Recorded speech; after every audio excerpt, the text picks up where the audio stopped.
Je suis venu me mettre à la disposition de Sa Majesté Niguel Bliman, roi de Bouna, pour bénéficier de son soutien et sa bénédiction dans l'accomplissement de la mission qui m'a été confiée par le président de la République Alassane Ouattara.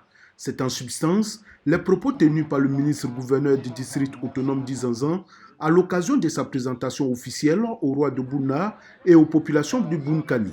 Dr Touré Souleymane a indiqué qu'il est plus que nécessaire pour lui de bénéficier du soutien de toutes les forces vives du district d'Izanzan pour assurer la réussite de sa mission. Il y a ce que l'administration demande et puis il y a nos traditions aussi à respecter.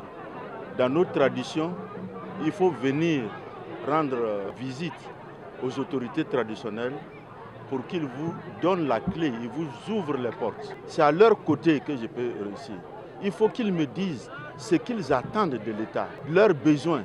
Et moi, je les transmettrai au chef de l'État qui donnera les moyens maintenant pour les satisfaire. Le ministre-gouverneur du district autonome d'Izanzan a été d'abord reçu au palais royal de Bouna avant de rejoindre la place de la paix de Bouna où l'attendaient des milliers de personnes venues de toutes les localités du Bounkani.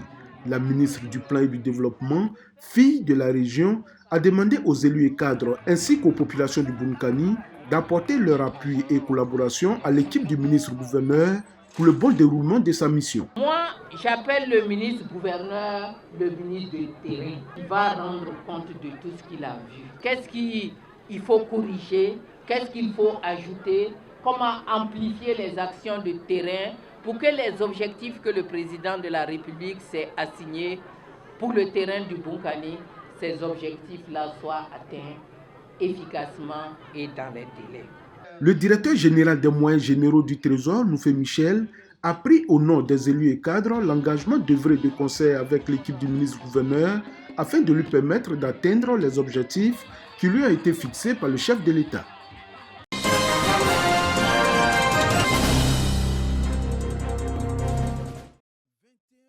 Zéro cas d'accident avant, pendant et après les fêtes de fin d'année. Voici le défi que le ministère des Transports veut relever en ces périodes où la route a endeuillé plusieurs familles les années antérieures. Une campagne de sensibilisation axée sur deux aspects.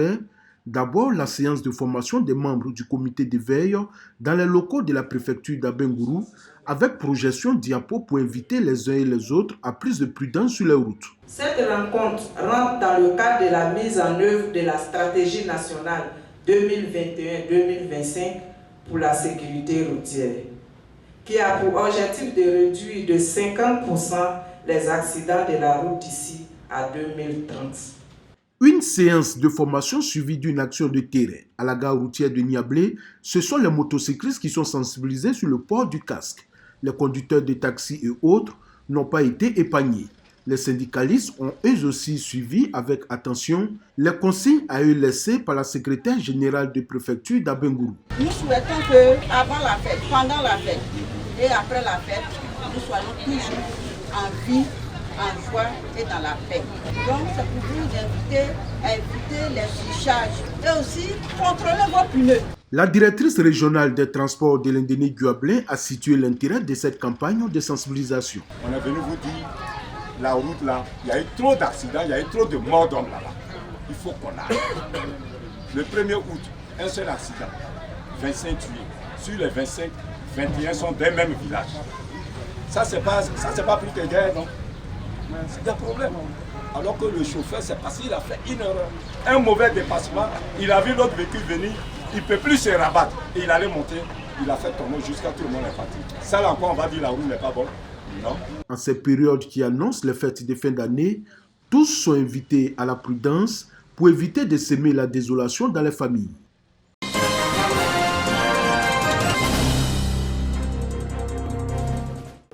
Autorités traditionnelles, guides religieux, mouvements de femmes et de jeunesse venus des départements de la région du Béret et des amis des pays de la CEDEAO marchent côte à côte, les mains dans les rues de Mankono pour célébrer la journée de la paix. L'initiative est du Conseil de paix FPU de la région du Béret. Le Béret peut être aussi un havre de paix, peut être un modèle pour la paix, la cohabitation pacifique, le vivre ensemble qui est prôné par nos dirigeants. Tout le monde est convaincu que sans la paix, il n'y a pas de développement. Cette marche, dont prennent part les populations dans leur diversité, est une invite à la cohésion sociale et au renforcement de la solidarité communautaire. Ce rassemblement communautaire s'inscrit dans le cadre de la célébration de la 26e édition de la Journée nationale de la paix, une rencontre marquée par des séances de prière des guides religieux.